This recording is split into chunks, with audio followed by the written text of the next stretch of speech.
Hi everyone, my name is Ricky Shah and welcome to my course Website Creation for Beginners. Let's get started. Today we are going to talk about tables in HTML.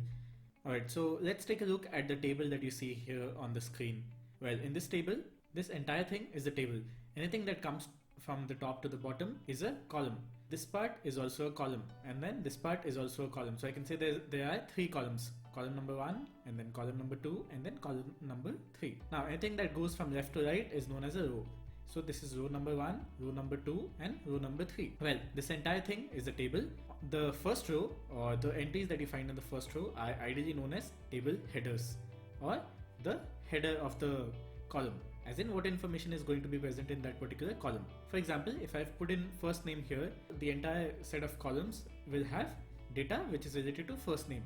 The second column, if the header is last name, it will have data related to last name. Similar to that, the third column says marks, so the entire data will be related to marks in the third column.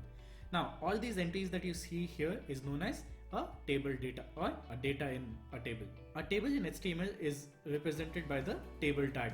So this entire table will open by table in braces. Let's assume at the top here you write table, and at the bottom here you write /table.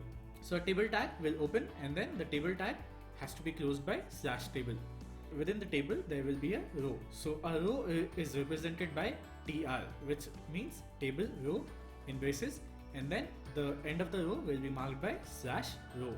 Within a row there can be two things. For the first row there will be the table header items. So a table header item is represented by th, or table header, and then it has to be closed by /th. And all the data that you find here, starting the second row followed by the table header, all these data is known as a table data. So a table data is represented by a td in HTML, and this has to be closed by /td. So let's take a look at a sample code and try to understand how this will look like. So on the right there is a table. So in the table there are three headers, which is in the first row. First one is first name, second one is last name, and then the third table header is marks. So the entire table will start by table in braces, and then it will end by /table, and within that there will be a table row. See, if there is a table row opening, the table row is closing here, and then there is a table row opening again, closing here, and then there is a table row opening again, and then there is a table row closing here. So there are three table rows, 1, 2, and 3. And after that, within each row, for example in the first row, there is a table header. So the first table header is first name. So it is under th and /th, opening th or opening table header and closing table header. So there are three table headers, and then we close the row. After that we start a new row, and within the new row there is a data. First data is Akash, which is here. The second data is Pandey, which is here. And then there is the third data, which is 88, which is here.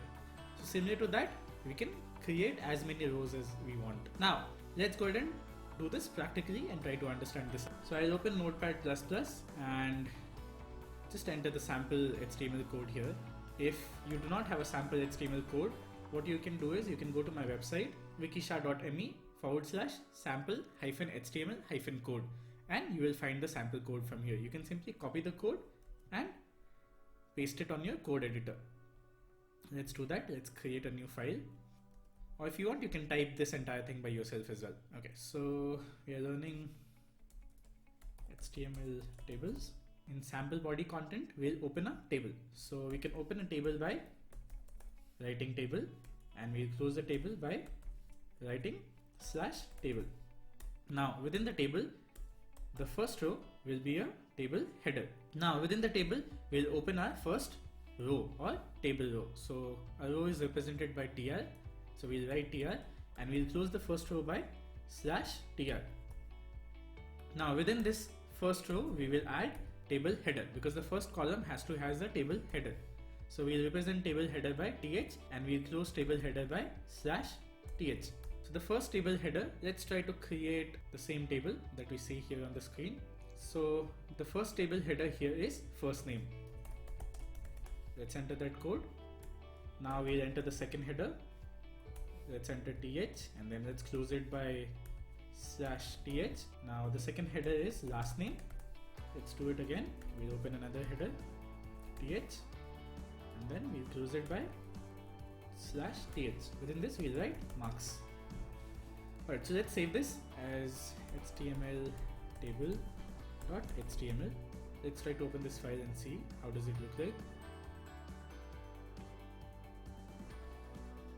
We saved it as HTML table. Let's open it with a browser. Alright, take a look. So there's first name, there's last name, and then there's marks. So we've added the table header successfully. Now let's open a new row. And in this new row, let's try to enter some data. So we open table row, let's close table row. And within table row, let's enter some data now.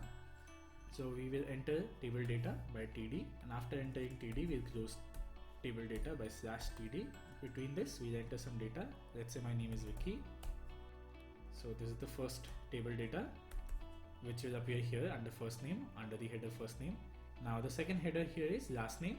So I'll enter another table data. Here I'll enter Shah /td. Let's save it. So take a look. Under first name there's Vicky, under last name there's Shah, and we'll enter the marks as well. So let's enter another table data, td.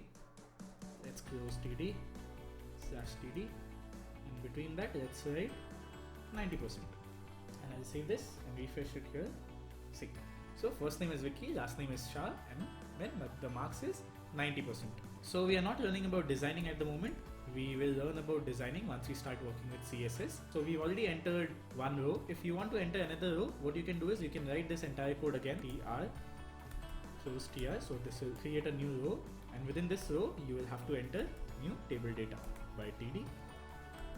Close this by /td. Let's say the name is Vikas. Under this, there will be a new row that will be created. Now we'll have to write the last name and the marks by entering new table data. td /td. Let's say Shah again. Let's say the marks this time is 80%. Close this. Alright, take a look. So there's another row that is added. Now, just a shortcut, if you want to do it, it will make your life easier. You can just copy the code from tr till /tr, and we can paste it here. Now we can just change the name. Let's say Amit, and let's say the marks is 60%. If I refresh, there will be a new row that is added here. So it makes our life easy. You can sometimes copy paste the code as well. Well, that's it. So using tables in HTML, you can create a table on a web page. So we are not talking about formatting for now. Yeah, just a small tip. This table does not look neat and clean. So I'm just giving you a tip. I will not explain as in how this works. We'll discuss about that once we start working with CSS later on in the future videos. For now, the table does not look that great. So one thing that you can do is within the starting table tag, this is the starting table tag and this is the ending table tag. So within the starting table tag, what you can do is you can just write border equals to 1px. Refresh. Alright, take a look. So there's a border that is added automatically. So you can just write this code for now, and if you want a wider border, what you can do is instead of 1px, you can write 5px or maybe more. Take a look.